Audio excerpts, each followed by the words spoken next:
오늘 이 말씀은 1절부터 12절까지와 13절부터 16절까지 두 부분으로 나누어질 수 있습니다. 1절부터 12절까지는 결혼, 이혼에 관한 기본적인 교훈을 주셨고요. 13절부터 16절까지는 어린아이들을 축복하시면서 어린아이 같지 않으면 천국에 들어갈 수 없다. 그렇게 말씀을 하셨습니다.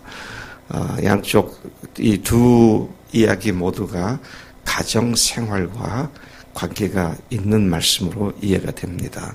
먼저 12절까지 이혼에 대한 교훈, 결혼에 대한 교훈을 잠깐 살펴보겠습니다. 예수님께서는 유대 지경과 요단강 건너편으로 가셨고 그에게 모여든 무리들에게 가르치는 일을 시작하셨습니다. 그런데 여기 보니까 특별하게 주목을 끄는 말이 나옵니다. 주님이 가르치시는 일에 대하여 예수께서 다시 전례대로 가르치시더니, 마가가 그렇게 기록을 전례대로 가르치셨다. 그렇게 기록하고 있습니다. 주님은 어디를 가시든지 사람들이 있으면 언제나 가르치는 일을 하셨습니다. 하나님께서 세상에 오셔서 완전히 뒤집어진 전도된 진리와 가치관 등으로 말미암아 가르칠 것이 너무도 많은 필요를 보셨고 따라서 그 필요 때문에 계속 가르치시는 일을 하셨습니다. 전례대로 가르치셨다. 전례대로라는 건 규례죠, 규칙이죠, 습관입니다. 바울도 그가 이방 지역에 갈 때마다 처음 가서 그가 어디 가서 뭘 했느냐, 자기 규례대로 안식일날 회당에 들어갔다. 그렇게 말을 합니다.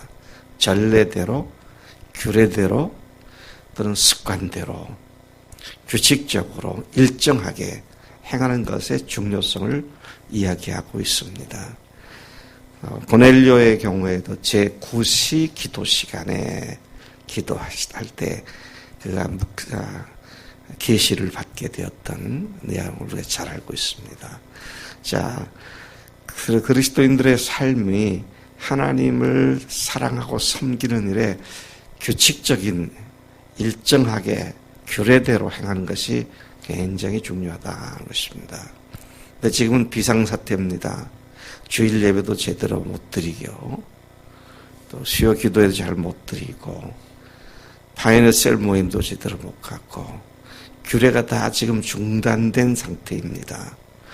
비상사태죠.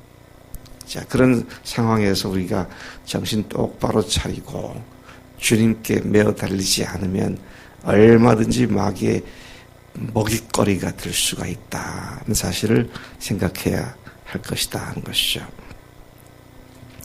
가르치는 일에 집중해야만 했던 것은 이 세상의 어둠 세상의 주관자인 마귀가 사람들 속에 만들어 놓은 습관, 전통, 행태, 문화 이런 것들이 하나님의 그것과 전혀 반대가 되어 있기 때문에 주님께서 가르치는 일을 하셔야만 했다는 것입니다. 주인이 바뀐 인생을 이제는 하나님의 자녀로서 어떻게 생각하고 어떤 가치관으로 살아가야 하는지를 구체적으로 하나하나 가르치는 일은 우리의 모두의 일인 줄로 믿습니다. 지금까지 살아왔던 그 연장선상에서 살면 안 돼요. 마귀가 우리들과 또 우리 사회 또 우리 가정에 우리 공동체에 쌓아두었던 악한 습관들을 그대로 아무 생각 없이 쫓아가면 백전백패입니다. 정신 차리고요.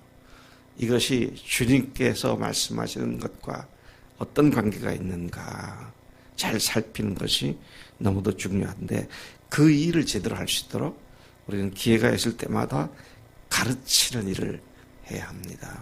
새로 믿은 사람들을 잘 가르쳐야 돼요. 잘 도와줘야 됩니다.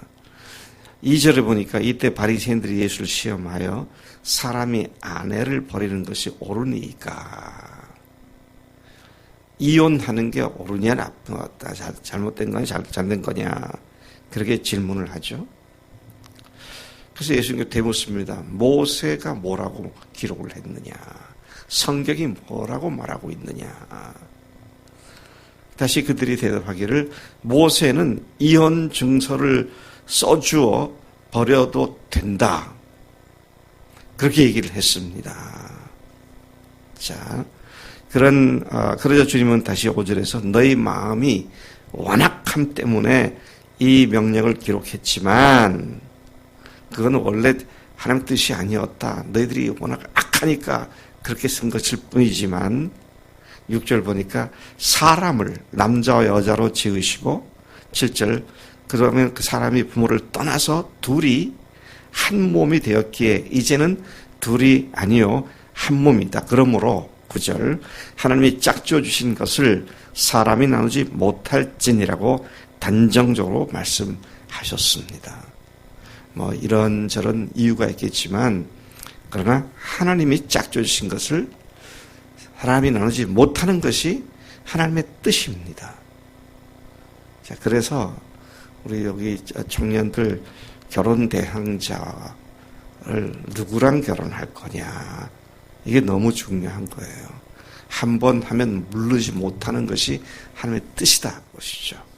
자, 그런 측면에서 주님께서는 분명하게 그때 당시 사람들이 이런 이유 저런 이유로 이혼을 합법화하고 그것을 당연히 정당한 것을 여기고 하는 데 대해서 딱 못을 받기를 하나님이 뭐라고 하셨느냐, 하나님이 짝져 주신 것을 사람이 나누지 못한다, 그렇게 하지 않았느냐, 그렇게 말씀을 하신 것을 봅니다. 10절에 가서 보니까 집에서 제자들이 다시 이 일에 대하여 여쭈었을 때 주님은 좀 더 구체적인 가르침을 주셨습니다. 11절에 보니까 누구든지 그 아내를 버리고 다른 데 장가드는 자는 본처에게 간음을 행하며 또 아내가 남편을 버리고 다른 데로 시집가면 간음을 행합니다. 여러분, 결혼식을 할 때 신랑 신부가 뭘 해가지고 부부가 되죠? 뭘 해서 부부가 돼요? 서로 서약을 합니다. 누구 앞에서? 하나님과 증인들 앞에서. 네. 하나님과 사람들, 증인들 앞에서 서약을 하는데, 서약은 뭐예요? 상호 간의 약속입니다. 그걸 하나님 앞에서 했다.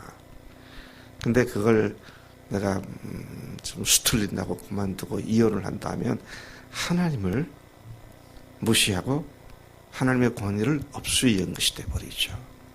참 조심스러운 일이 아닐 수 없습니다. 우리는 결혼이 하나님께서 짝져 주신 것이라는 한 가지 사실만 분명하게 이해하면 어떻게 결혼을 소중히 여겨야 할지를 답이 나오게 되어 있어요. 내가 좋아서 내가 택해서 결혼하는 사람 아니에요. 물론 하나님은 우리에게 좋아하는 마음과 사랑을 주십니다. 그런데 내가 마음대로 내 눈에 좋다고 그렇게 하는 것은 하나님이 원하시는 결혼이 아니다는 것이죠. 그래서 민한이 한번 물어보자. 내가 청년들한테 결혼에 3가지 조건이 있다 그랬잖아요. 뭐야? 하나님의 때에, 하나님의 방법으로, 하나님이 주신 사람과 결혼해야지. 이건 뭐 틀림없어요. 그러면 문제가 없어요. 그래서 여러분, 이 눈을 똑바로 뜨고 정말 주님이 주신 사람인가, 주님의 때인가, 주님의 방법인가, 이 3가지를 잘 살피면 하나님이 주신 것을 확인할 수 있게 된다는 사실이죠. 자, 그 다음에 이제 13절부터 16절까지 주님께서 어린아이들을 특별하게 축복하시는 장면이 나옵니다. 사람들, 곧 자기 자녀들이 예수님의 터치를 받게 하고 싶은 부모들이 어린아이들을 데려오자 제자들이 그들을 꾸짖었습니다. 이거 복수죠? 어린아이들을 데리고 왔다. 근데 제자들이 꾸짖었습니다. 왜 꾸짖었을까요? 주님이 지금 얼마나 중요한 일을 하시는데 아이들이 와서 방해를 논다. 그랬던 것 같아요. 애들이야 뭐 떠들고 웃고 장난치고 그런 일을 하잖아요. 그러니까 방해가 될 수 있으니까 애들은 가라. 애들은 가. 그렇게 야단을 치면서 애들을 꾸짖는 그런 상황이죠. 그런데 그러한 제자들의 모습을 보고 주님께서 노하셨다 그랬어요. 분노하셨다. 그리고는 엄하게 말씀하셨습니다. 뭐라고요? 14절을 보니까 어린 아이들이 내게 오는 것을 용납하고 금하지 말라. 하나님의 나라가 이런 자의 것이니라. 우리는 떠들고 분주하게 만들고 소란스럽게 만든다는 이유로 어른들의 모임에 어린이들이 오지 못하게 하는 성향이 있습니다. 그러나 주님은 어린이들을 언제나 어린이와 같이 어린이들을 언제나 그들과 같은 자가 천국에 들어간다는 시각으로 어린이들을 대하신 사실을 보여주고 있습니다. 우리 어린이들을 볼 때 천국의 주인을 대하듯 소중히 대해야 한다. 제가 앞으로 이제 좀 꼭 그렇게 해야겠다 그런 생각이 드는데, 제 대구에 권창규 목사라고 있습니다. 우리나라에서는 홈스쿨링의 대가가 되어서 열심히 그 운동을 하고 있는 친구인데, 그 교회에 한번 주일날 창립 주일 기념 예배 때 가서 설교를 한 일이 있는데 제가 얼마나 놀랐는지 몰라요. 네? 영아들 빼놓고 유치부 아이들부터 어린이들 전체가 그때 한 4, 50명 될 것 같아요. 장년들이 한 100여 명 됐고, 아이들이 맨 앞에 탁 자리를 잡고 앉았더라고요. 그래서 제가 설교를 시작하면서 조금 걱정을 했어요. 요 꼬맹이들이 앞에 앉아가지고 설교에 방해가 될 수 있겠다. 아이고, 얼마나 놀랐는지. 설교를 한참 하고 끝날 때 됐으니 걔들이 거기 있었는지 없었는지 전혀 몰랐어요. 보니까 전부 애들이 설교를 받아쓰고 앉았더라고. 애들이 떠들고 그렇게 하는 것이 당연하기 때문에, 그래서 배제시키는 이런 우리들의 태도에서 주님은 노하실 것 같아요. 참 이런 측면에서 사람들이 어떻게 생각하느냐가 너무 중요하더라고요. 너무 중요해요. 자, 계속해서 좀 보겠습니다. 주님은 이런 자들이, 이런 어린아이 같은 자들이 천국에 들어간다. 그러니 그런 천국에 들어갈 어린아이들을 보니 너무 소중하잖아요. 너무 소중하니까 이 아이들을 귀하게 대하게 되는 것이죠. 예수님은 다음과 같은 말씀으로 하나님 앞에서 어린이의 특별하고 소중한 의미를 다시 가르치셨습니다. 15절, 내가 진실로 너에게 이르노니 누구든지 하나님의 나라를 어린아이와 같이 받들지 않는 자는 결단코 그곳에 들어가지 못하리라. 어린아이들에게 2살, 3살, 4살 된 꼬마들에게 엄마나 아빠가 뭐라 그러면 아이들이 순종하죠. 왜 그래야 되는데요? 난 싫은데요? 그러면 안 될 것 같은데요? 그래요, 안 그래요? 일해가 뭘 시키면 쪼목쪼목 따져서 아빠한테 덤벼들어? 왜 안 덤벼들어요? 그래도 터질까 봐? 아이들은 복잡하지 않아요. 단순합니다. 그래서 여러분, 우리 영적으로 주님 앞에 어린애같이 돼야 한다는 말은 이게 주님의 말씀이고 주님의 뜻이다. 이게 내 마음속에 딱 다가오게 되면 그냥 내 주님 알았습니다. 그걸로 끝나는 거예요. 그런데 마음속에서 계산을 복잡하게 합니다. 그 계산도 좀 제대로 된 계산이면 엉터리 계산을 해가면서, 왜 엉터리 계산입니까? 내가 하고 싶은 쪽으로 계산을 막 조작해. 그래가지고 내 논리를 정당화시켜가지고 엉뚱한 소리들을 하고 그런 경우를 본다는 것이죠. 우리 청년들, 우리 수지자매나 인서병제가 뭐라 그러면, 형, 언니 알았어요. 그럽니까? 왜 그래야 되는데요? 싫은데요? 그렇게 하십니까? 당연히는 어느 쪽이야? 잘 순종하지? 하는 것 같아.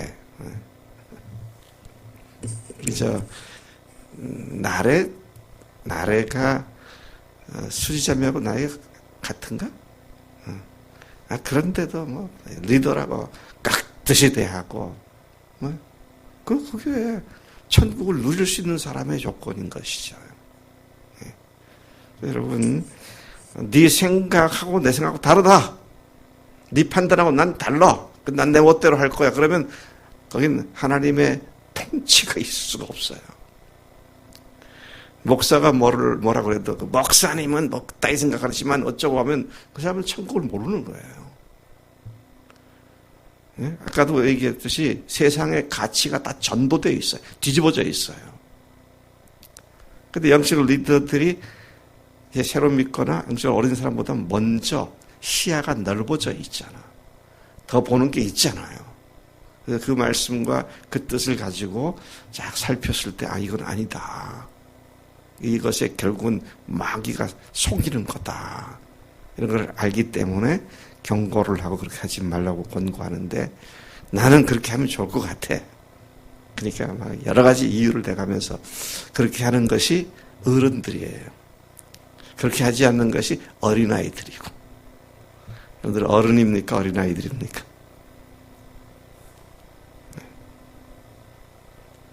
베인에도 보니까 어린아이 같더라고, 우리가. 그렇게 우리가 주님 앞에 어린아이처럼 복잡하지 않게 주님 말씀하시면, 네 주님 알았어요. 그렇게 하겠습니다. 그렇게 하는 우리 어린아이들을 또 소중히 여기는, 그래서 가정에서 아이들을 그렇게 대하는 우리가 될 때 가정도 아름다운 가정이 되고, 아이들도 높은 자존감을 영적으로 주님 앞에서 얻은 자존감으로 당당하게 살아갈 수 있게 되는 그런 아이들로 자라날 줄로 믿습니다. 하나님 아버지 감사합니다. 이 아침 이혼에 대한 주님의 분명한 선언과 가르침, 그리고 어린아이들을 대할 때 어떻게 대해야 하는지, 또 우리가 어떠한 어린아이처럼 대해야 하는지를 말씀해 주셔서 감사합니다. 하나님, 이 말씀이 변치 않는 하나님의 말씀이며 주님의 말씀이오니 이 말씀을 바꾸고 또 이 말씀을 변형시켜 나에게 좋도록 아전 인수격으로 해석하고 이 말씀을 거부하는 삶이 되지 않도록 성령님께서 우리를 여전하게 인도해 주시는 줄로 믿습니다. 감사합니다. 모든 말씀을 예수님으로 기도드렸습니다. 아멘. 아멘.